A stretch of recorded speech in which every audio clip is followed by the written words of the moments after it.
الله نحمده ونستعينه ونستغفره ونؤمن به ونتوكل عليه ونعوذ بالله من شرور أنفسنا ومن سيئات أعمالنا من يهده الله فلا مضل له ومن يضلله فلا هادي له ونشهد أن لا إله إلا الله وحده لا شريك له ونشهد أن سيدنا ومولانا محمدا عبده ورسوله أما بعد فأعوذ بالله من الشيطان الرجيم بسم الله الرحمن الرحيم إنا نحن نزلنا الذكر وإنا له لحافظون صدق الله مولانا العظيم وبلغنا رسوله النبي الصادق الأمين ونحن على ذلك لمن الشاهدين والشاكرين والحمد لله رب العالمين إن الله وملائكته يصلون على النبي يا أيها الذين آمنوا صلوا عليه وسلموا تسليما اللهم صل على سيدنا محمد النبي الأمي وآله وبارك وسلم عدد كل معلوم لك دائما أبدا मेरा मोहतरम दोस्तों भाई आज जो प्रोग्राम बसिलसिले दस्तार तलबाए किराम दीनी इदारे जे जेरे इंतजाम अज़मत कुरान कॉन्फ्रेंस थी रही है जंहिंमें तमाम शरीक थिया दुआ है अल्लाह तबारक व तआला तमाम सां हाज़िरी के हिदायत के मंजूर ऐं मक़बूल फरमाए। मुझा अज़ीज़ दोस्तों अल्लाह तबारक व तआला ने दुनिया के अंदर हज़ार अक़साम मखलूक़ात जा पैदा फरमाया पर इन तमाम तर मखलूक़ात में इंसान ज़ात के अल्लाह तबारक व तआला मर्तबो मान ऐं शान इज़्ज़त ऐं अज़मत अशरफुल मखलूक़ात जो लक़ब अल्लाह तबारक व तआला इंसान ज़ात खे अता फरमाया। हिन जे करे इंसान के अल्लाह तबारक व तआला अक़ुल बि अता फरमायो, फ़हम बि अता फरमाई ऐं शऊर बि अता फरमाई ऐं पंहिंजी तालीम बि इंसान खे ॾिनई ऐं इंसाननि में जो अल्लाह तबारक व तआला मुरसलीन जी जमात बि अल्लाह ताला इंसान खे करे मोकिली छो त हे इंसान हमेशह हमेशह हिनखे ज़िंदगी मिलणी आहे, ॿी मख़लूक़ ते दाइमी मौत आहे, इंसान जे लाइ मौत आख़िरी आहे छो त असांखे मरण खां पोइ ॿीहर ज़रूरु उथणो आहे। अल्लाह रब्बुल आलमीन फरमाए थो मिन्हा ख़लक़नाकुम व फ़ीहा नुईदुकुम व मिन्हा नुख़रिजुकुम तारतन उख़रा। इंसान तव्हांखे मिटी मां पैदा कयोसीं, इन मिटी मां तव्हांखे दुबारा उथायो वेंदो, वरी इन ज़मीन में तव्हांखे दफ़न कयो वेंदो, वरी दुबारा उथायो वेंदो। क़यामत जे ॾियारे अल्लाह तबारक व तआला फरमाए थो इन इलैना इयाबहुम सुम्मा इन अलैना हिसाबहुम। दुनिया में तव्हां हलाए वेंदव, दुनिया में सभु फना थी वेंदव, दुनिया में तव्हां दफ़न थी वेंदव, जीअं तव्हां मिटी मां पैदा थियो मिटी में ई दफ़न थींदव, वरी तव्हांखे दुबारा उथायो वेंदो। कुल्लुन इलैना राजिऊन, सभु असां ॾे ईंदा ऐं सभिनी खां हिसाब वठंदा। पोइ हिन दुनिया जे जहान में जेको अक़ुल मिलियो, फ़हम मिलियो, शूर मिलियो, तालीम मिली, रहबर मिलियो, अल्लाह तबारक व तआला बुलूगत खां वठी करे मरण ताईं हर इंसान ते ॿ हक़ रखी छॾिया आहिनि। हिकु पंहिंजा हक़ ज़ुबाननि जा जंहिं मुआशिरे में जंहिं माहौल में रहूं था, अबे अम्मा जो हक़ आहे, औलाद जो हक़ आहे, घरवारनि जो हक़ आहे, पाड़े जो हक़ आहे, मिस्कीननि ग़रीबनि जो नादारनि जो हक़ आहे। अहिड़े नमूने सां जेके बि माहौल में रहनि था उन्हनि समूरनि जो जॾहिं मुआशिरे में माहौल में गॾु रहणु थिए थो त उन्हनि जा हिक ॿिए जे मथां हक़ आहिनि। उन्हनि हक़नि जे बारे में क्या नज़रियो वीचारनि हिन जो हक़ अदा कई या न कई, हिन खे पंहिंजो हक़ ॾिनो या न ॾिनो, सां कहिड़े नमूने सां पेश आहीं, हिन सां छो ज़ुल्म कई, हिन सां छो ताक़त कई, हिन जी ॿिनि ॿार ते कब्ज़ो छो कई, हिन जो बंदो छो सोरी, हिन सां छो विड़े, हिन जी बेइज़ती छो कई, हिन जे मथां ग़लति शाहिदी छो ॾिन, हिन जे मथां इल्ज़ाम छो मड़ी, हिन खे नाहक क़त्ल छो कई, या पुछा थी। अल्लाह ताला फरमाए थो नज़र मवाज़िन क़िस्त लियौमिल क़यामत जॾहिं असां इंसाफ़ जो तराज़ो रखंदासीं पोइ तव्हांजे अमलनि जी तौर थींदी। पोइ जंहिं इंसान जेको दुनिया में कसम कयो आहे उन जा आमाल ऐं उन जा अफ़आल, उन जा किरदार क़यामत जे ॾींहुं ज़ाहिर थींदा। पोइ जंहिं इंसान दुनिया जे अंदरि अलाह जे रसूल जे हुक्मनि ते हली करे ज़िंदगी गुज़ारी आहे ऐं नेकियुनि जो पलो हुनजो ॾोरो थी पियो, अल्लाह ताला फरमाए थो हमेशह हमेशह इहो जन्नत वारे घर जा मालिक थी। लिहाज़ा तव्हां असांजे लाइ फना कयो, तव्हां असांखे दाइम रबदा मौक़ कोन्हे। इन जे करे अलाह असां तालीम दुनिया में असांखे क़ुर पाक ॾिनो, कनि खे तौरात मिली, कनि खे इंजील मिलियो, कनि खे ज़बूर मिलियो। तव्हां असांखे अलाह असीं हज़ूर जे मार्फत क़ुर पाक अता फरमायो। पाण फरमायूं त बरकत क़ुर पंहिंजो कलाम अल्लाह व ख़रज मिन, इन क़ुर सां बरकत हासिल कयो। इहो अल्लाह जो कलाम आहे, ख़ुदा मुंहिंजो निकितो आहे, माना अल्लाह जी कुदरत जे पाक ज़ुबान जा निकितल आहे। लिहाज़ा असां हज़ूर जे उम्मत खे, हज़ूर जो इहो ई हुकुम आहे त इन क़ुर सां बरकत हासिल कयो। हज़ूर जे उम्मत जे मथां इहा शइ फर्ज़ बणिजे थी। पाण फरमायूं ख़ैर अमाल उम्मती तिलावतुल क़ुर, फरमायूं मुंहिंजे उम्मत जो भले में भलो अमल क़ुर जी तिलावत। अॼु असां क़ुर जी तालीम खे पढ़ूं कोन था, पोइ तॾहिं असांजे मुआशिरे माहौल में बेअदबी जी फिज़ा क़ाइमु थी वई आहे। क़ुर कोन पढ़ियासीं, हज़ूर जे ज़ात खां नावाक़िफ़, पैगम्बर जे फ़रमान खां नावाक़िफ़, दीन जे तालीम खां नावाक़िफ़, जानवरनि वारी ज़िंदगी गुज़ारीसीं। पोइ अब जानवर जेकॾहिं मस्जिद में आयो, कुतो मसीत में आयो, या मदरसे में आयो, या कॾहिं कंहिं क़ुर ते पेर रखियो, उनखे छा ख़बर त हे छा।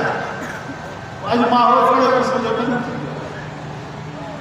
असां क़ुर पाक जे तालीम खां परे थी विया। दुआ कयो त अल्लाह ताला तव्हां असांजे बचनि खे क़ुर जे तालीम सां आरास्ता कयो। मुंहिंजा हज़ूर फरमायो 4 टोला क़यामत जे ॾींहुं नाची हूंदा, 4 टोलनि खे निजात मिलंदी।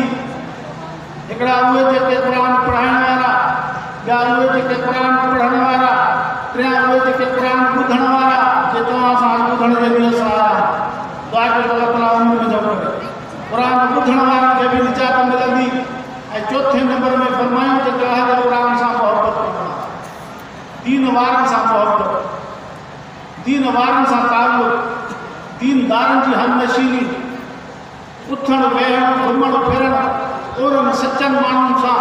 अल्लाह असांजो जीअं फरमान आहे कूनू मअ सादिक़ीन, दुनिया में मुआशिरे में माहौल में सचनि सां गॾु रहो, सचनि जो साथ ॾियो, सचनि जी हमनशीनी अख़्तियार कयो, कूड़ वारनि जी गॾु न लॻो।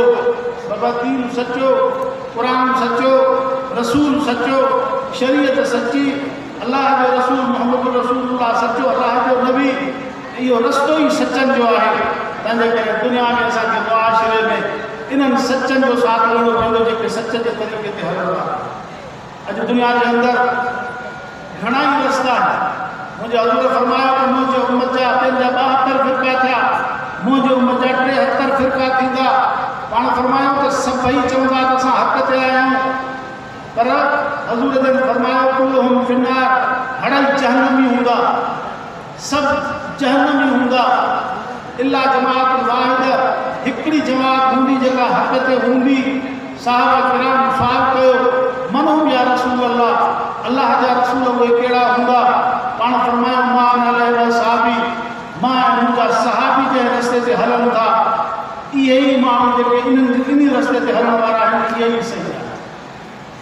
इहे ई माण्हू सही आहे जेको मुंहिंजे रस्ते ते, मुंहिंजे सहाबा जे रस्ते ते हले थो पियो। अल्लाह तबारक व तआला क़ुर करीम जे अंदरि साफ़ ऐलान करे छॾियो, फरमाए वमन युशाक़िक़ि रसूल मिन बाद मा तबय्यन लहुल हुदा वयत्तबि गैर सबीलिल मुमिनीन नुग़ल्लिही मा तवल्ला व नुस्लिही जहन्नम वसाअत मसीरा।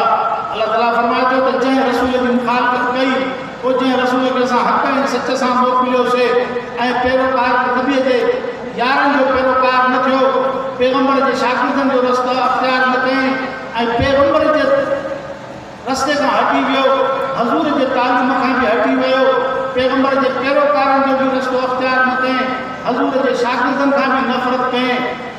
रब तबारक व तआला फरमाए थो असां उन माण्हू खे धिको ॾेई छॾींदा आहियूं जाॾे किरंदो आहे, पंहिंजी जनम जे कुन में किरंदो आहे।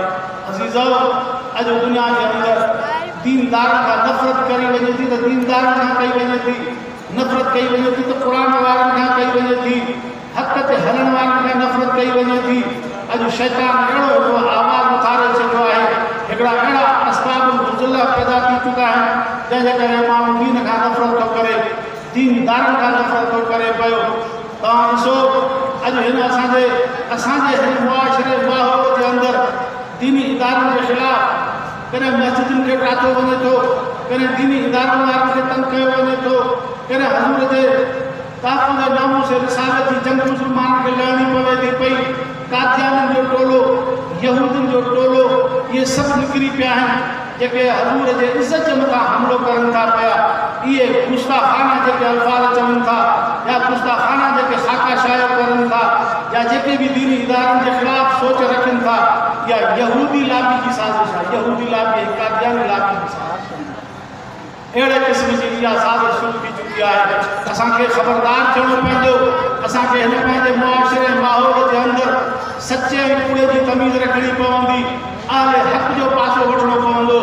अज़ीज़ो, हिन मुआशिरे जे अंदरि तमामु ॾाढो ॾुखियो आहे त कूड़े खे कीअं सुञाणो, सचे खे कीअं सुञाणो। अहिड़े क़िस्म जी फिज़ा क़ाइमु कई वई आहे जो माण्हू दुनिया जे अंदरि, हिन मुआशिरे जे अंदरि, हिन माहौल जे अंदरि का तमीज़ नथो रखी सघे पियो, का बि परख नथो करे सघे पियो त हक़ ते केरु आहे, जेसिताणी की उलमाए हक़ जी इजाज़त नथो, जेसिताणी इहो दीनदारनि सां तालुक़ नथो क़ाइमु रखे, जेसिताणी हक़ जी माइयत नथो हासिल करे सघे। दीनदारनि सां लॻंदासूं, आलिमनि जी कॾहिं लॻंदासूं, हक़ वारनि जी कॾहिं लॻंदासूं त असांखे ख़बर पवंदी त हे हक़ आहे, आलिम नथा चवनि हे सही आहे, हे ग़लति आहे, हे रस्तो सही आहे, हे ग़लति आहे, हे शैतान असांखे बहकाए थो, शैतान जे करे न हलिबो। अॼुकल्ह सूरतूं, तशबीहात ऐं वज़ोक़तो, लिबास कादियानी जो बि अहिड़ो आहे जो तव्हां न सुञाणे सघंदो त हे को दीन में आहे या दीन खां ख़ारिज आहे। मुफ्ती साहिब रहमतुल्लाह अलैह सन 74 में जॾहिं कादियान खे काफ़िर करार ॾिनायो असेंबली जे अंदरि, उन वक़्त में मिर्ज़ा नासिर हथ में सोटो, मथे ते दस्तार, वॾी चादर, वॾो जुबो पाए करे असेंबली जे जेकर अंदरि गेट खां अंदरि आयो त मुफ्ती साहिब खे बि उहे क़ौमी असेंबली जा मेंबर अचनि पिया, मुफ्ती साहिब तव्हां चवंदा हो त ही काफ़िर आहिनि, हाणे तव्हां हिन जी शक्ल ॾिसो, हिन जो लिबास ॾिसो, हिन जी वज़ाक़त ॾिसो, हिन जी शक्ल शबाहत ऐं सूरत ॾिसो, तव्हां अजीब माण्हू आहियो, अहिड़नि माण्हुनि खे तव्हां काफ़िर थो कयो। बाबा, जेसिताणी के माण्हू अहल इल्म सां तालुक़ नथो रखे, कंहिं साहिब दानिश सां तालुक़ नथो रखे, साहिब अक़ल फ़िरासत सां तालुक़ नथो रखे, राय हक़ ते हलण वारे सां तालुक़ नथो रखे, आम माण्हू भुलिजी पवंदो, आम माण्हू भुलिजी पवंदो। मुफ्ती साहिब चयो त हा, तव्हांखे हिन जा मां कारनामा ॿुधायां थो। हिन जे ॾाॾे जेको किताबु लिखियो आहे, मुफ्ती साहिब किताबु खणी उहो वरी जे साम्हूं ॿुधो त हे किताबु तुंहिंजो आहे, हे तुंहिंजे ॾाॾे लिखियो आहे? चई हा लिखियो। चई हिन में जेको लिखियो अथई सभु सच लिखियो अथई? सभु सच लिखियो अथई, हिन में का बि ॻाल्हि अहिड़ी का न आहे जेका ग़लति हुजे। चई न, चई हिन किताब जे हिन सिफ़े ते हीअ शइ लिखियलु आहे त जेको मूंखे नबी नथो मञे इहो कंजरियुनि जी औलाद आहे। पोइ तुंहिंजो इहो ई अक़ीदो आहे जेको तुंहिंजे ॾाॾे लिखियो आहे, इहो वाक़ई आहे? चई बिल्कुलु सही लिखियो अथई। मुफ्ती साहिब पुछो मेंबरनि खे ॾियो ख़बर, तव्हां हिन जे ॾाॾे खे नबी मञो था? हिन जे ॾाॾे खे रसूल मञो था? हिन जे ॾाॾे खे ख़ुदा जो नबी मञो था? हुन चयो त हे कादियानी काफ़िर जो पुटु आहे, असां छो हिनखे मञूं? चए बाबा हिन लिखियो आहे जेको न मञींदो कंजरियुनि जी औलाद, या कंजरियुनि जी औलाद आहे, या कॾहिं ठीकु जेके मञो था त ठीकु आहे, न त तव्हांजी माउ जो सभु कंजरियूं। त हिन असांखे ईअं लिखियो आहे, ईअं लिखियो त हे ॾिसो हे लिखियो पिया, एॾी वॾी पोशाक ॾिसो, वज़ो पतो ॾिसो, शक्ल जवाब ॾिसो, सूरत ॾिसो ऐं घुमण फिरण ॾिसो ऐं उन्हनि जो अंदाज़ ॾिसो, माण्हू आम भुलिजी थो पए। अॼु वक़्त जी तक़ाज़ा आहे आलिमनि सां तालुक़, हक़ वारनि सां तालुक़ रखूं, दीन ते हलण वारनि सां तालुक़ रखूं, पैगंबर जे पैरोकारनि सां तालुक़ रखूं ऐं हज़ूर जे सुन्नत ते हलण वारनि सां तालुक़ रखूं, दीन जा जेके अलम बरदार आहिनि उन्हनि खे कढ लॻूं। अॼु पंहिंजे दोस्तनि खे, तालुक़ आम खे, पंहिंजे लीडरनि खे, पंहिंजे क़यादत खे ऐं पंहिंजे रहबरनि खे ऐं पंहिंजे पीरनि खे जंहिंसां तालुक़ मुर्शिदी पीर मुरीदी जो हूंदो आहे उन्हनि खे बि परखियो, आया हे सुन्नत जे मुताबिक़ आहे या न आहे, आया हक़ ते हले थो या नथो हले, आया सच ते आहे या न आहे, हलाल खोर आहे या हराम खोर आहे। जेकॾहिं असां अहिड़े क़िस्म जी परख न कंदासीं त पोइ क़यामत जे ॾींहुं अल्लाह ताला फरमाए थो जेके दुनिया में ग़लति रहबर अख़्तियार करनि था, ग़लति रहनुमा अख़्तियार करनि था, ग़लति पीरनि खे अख़्तियार करनि था, क़यामत जे ॾींहुं पंहिंजे हथनि खे चक पाइनि था। यौम यअज़्ज़ु ज़ालिमु अला यदैहि यक़ूलु या लैतनी इत्तख़ज़्तु मअ रसूलि सबीला या वैलता लैतनी लम अत्तख़िज़ फुलानन ख़लीला। मां जेकर दुनिया में दीन ते हलां हा, क़ुर वारे रस्ते ते हलां हा, शरीयत वारे रस्ते ते हलां हा, फिलाणे जी कढ लॻासीं, उन बेराह हुयो उहो गुमराह हुयो, मां बि गुमराह थी वियुसि, उन बेराह रीति हुयो मां बि बेराह रीति हलियो वियुसि, हराम खोर हुयो मां बि हराम खोर थी वियुसि, उहो दीन खां परे हुयो, दीन दुश्मनी उन जे दिलि में भरियल हुई, मां बि उन जी कढ लॻी करे पाण खे ख़राबु कयो। अज़ीज़ो, अॼु दुनिया जो जहान आहे, दुनिया जी ज़िंदगी, सोचण जो मक़ाम ही आहे, अमल जो घर ही आहे, फ़िक्र जो जहान ही आहे, हिते इंसान सोचे सम्झी करे कदम खणे तव्हां अॻियां हली करे निजात ॾियो। ये इदारा आहिनि जिथां क़ाल अल्लाह क़ाल रसूल जी सदा बुलंद थिए, इहे इदारा आहिनि जिथां आलम जिहाद बुलंद थिए थो, इहे इदारा आहिनि जिथां सुन्नत नबी ज़िंदा थिए थी, इहे इदारा आहिनि जिथां इस्लामी तहज़ीब जो सबक़ मिले थो, इहे इदारा आहिनि जिथां ईमानी गैरत जो सबक़ मिले थो, इहे इदारा आहिनि जिथां अबे अम्मा जी सुञाण मिले थी, इहे इदारा आहिनि जिथां नंढनि ते शफ़क़त वॾनि जी इज़त जो सबक़ मिले थो। जेकॾहिं इन्हनि इदारनि खां असां हथु खयोसीं त फिरंगी जी तालीम में कुझु बि कोन्हे, फिरंगी जी तालीम में कुझु न आहे सवाइ ॿी खाइण पीअण ॿी मुटण जे, ॿियो कुझु बि कोन्हे।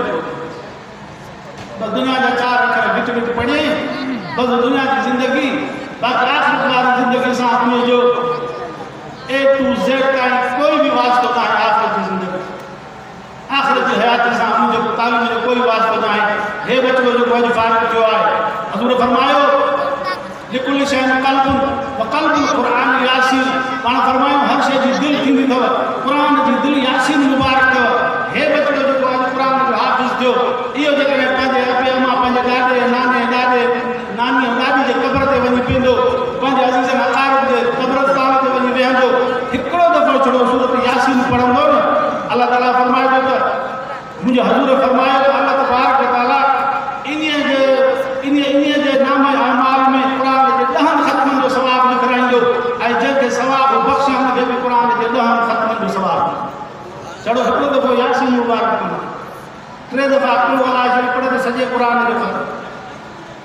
कहिड़ी तालीम में जेका हिन सां मुक़ाबिलो करे सघे, न अख़लाक़ में, न किरदार में, न इंतिज़ाम में, न मुआशरती ज़िंदगी में, न इज्तिमाई या न इनफरादी ज़िंदगी में, तमाम शोबा आहे ज़िंदगी में हिन क़ुरान जी तालीम सां काई बि तालीम मुक़ाबिलो नथी करे सघे।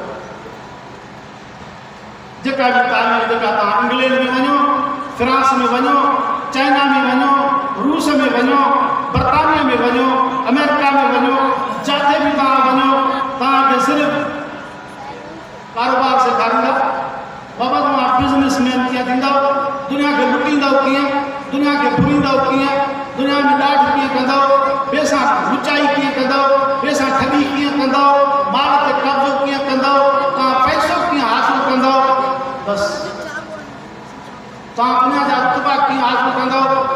बाक़ी आख़िरत में कोई मालूम कला, आख़िरत में ख़लाक़, आख़िरत में कोई बि नंढो हिसो कोन्हे को।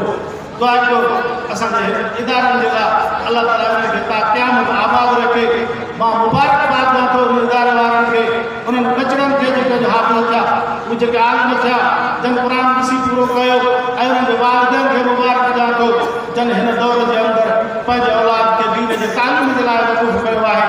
अल्लाह तबारक व तआला इन्हनि मंझि उजालेकार पैदा कंदो। इहे अलम जिहाद बुलंद कंदा, इहे इस्लामी तहज़ीब जी जंग लड़ंदा, इहे इस्लाम जो दिफ़ा कंदा, हज़ूर जे ख़त्म नबुवत जो दिफ़ा इहे ई कंदा, सहाबा जे इज़्ज़त ऐं अज़मत जो दिफ़ा इहे ई कंदा, ऐं हिन मुल्क तां ज़ुल्म जो जेको बि बाब हूंदो उहो इहे ई बंदि कंदा। बाक़ी जन में का बि हाल कोन्हे को अॼु इन्हनि दीनी इदारनि जे मथां फिरंगी जी नज़र आहे त क़ुर जी तालीम बंदि थिए, पैगम्बर जो फरमान बंदि थिए, ताकि इस्लाम जी तहज़ीब ख़तमु थिए। अॼु वॾा पाण खे वॾो आला तालीम याफ़्ता तबिको सम्झनि था। वॾो माण्हू चवंदा आहिनि साईं हेसि विलायत में पास थी आयो, विलायत वारा तव्हां ख़बर आहे ज़ुल्म था करनि, ॾिसो इसराइल केॾो ज़ुल्म कयो। 40,000 माण्हू अञा जेके मलबे में फाका बीठा आहिनि उन्हनि जो तइदादी ॿियो आहे। 40,000 जेके बाक़ाइदे कंदरम जेके जाम शहादत नोश करे चुका आहिनि, शहीद थी चुका आहिनि। अक्सर बेशर में नंढड़ा बचड़ा आहिनि जेके फ़लस्तीन में वीचारा शहीद थी विया। अक्सर औरतूं अॼु इसराइल नसलकुशी करे रहियो आहे इस्लाम मुस्लमाननि जी। मुस्लमानो अॼु उन्हनि जे ज़ुल्म खे जेकॾहिं पाकिस्तान में वाइफो कयो आहे त जमीयत उलमा इस्लाम कयो आहे। तुंहिंजे मुंहिंजे क़ाइद हज़रत मौलाना फज़लुर रहमान साहब उन्हनि खे वाइफो कयो आहे। अमेरिका जॾहिं अफ़गानिस्तान ते अटैक कयो तॾहिं बि मौलाना फज़लुर रहमान हुयो असेंबली में, असेंबली खां ॿाहिरि उन हुनखे चयो त तूं दहशतगर्द आहे, तूं दहशत करे थो पियो। हज़ूर फरमायो अफ़ज़ल जिहाद कलमत हक़ इंद सुल्तान जाए। पाण फरमायो अफ़ज़ल जिहाद उहो आहे जेको बादशाह ज़ालिम खे मुंहं ते हक़ चवे, इहो अफ़ज़ल जिहाद आहे। इहो अफ़ज़ल जिहाद जमीयत उलमा इस्लाम जो क़ाइद मौलाना फज़लुर रहमान साहब करे रहियो आहे। कल्ह अमेरिका खे चए अॼु इसराइल खे बि बगा के तौर उहो ई आवाज़ उथारे थो पियो। अॼु जेकॾहिं फ़लस्तीनी जी खुलम खुला हिमायत करे थो त इहो क़ाइद मिलत इस्लामी हज़रत मौलाना फज़लुर रहमान साहब तूं असां सभिनी खे जमात जे बुनियादनि ते चंदो करे तव्हां असां उन्हनि जे बाश खे बहितर बणाइण जे लाइ, उन्हनि जे ज़ख़्मनि खे ख़तमु करण जे लाइ, उन्हनि जे खाधे खुराक जे लाइ हितां तूं असां चंदो करे मौलाना पाण बि नफ़्स नफ़ीस 7-8 करोड़ रुपया उन्हनि खे क़तर में वञी करे ॾेई आयो त असां तव्हांजी मदद कयो था। जेको सम्झा इहे दीनी इदारनि जा फ़ाइदा, इहो थोरो दीनी इदारनि जो किरदारु। इस्लाम जे अंदरि इंसान सां हमदर्दी आहे, इस्लाम जे अंदरि मज़लूम सां हमदर्दी आहे, इस्लाम जे अंदरि ज़ुल्म जे ख़िलाफ़ आवाज़ उठाइणो आहे। इहो आवाज़ दीनी मदारिस वारा उठाइनि था, मज़लूम जी हिमायत इहे ई करनि था पिया।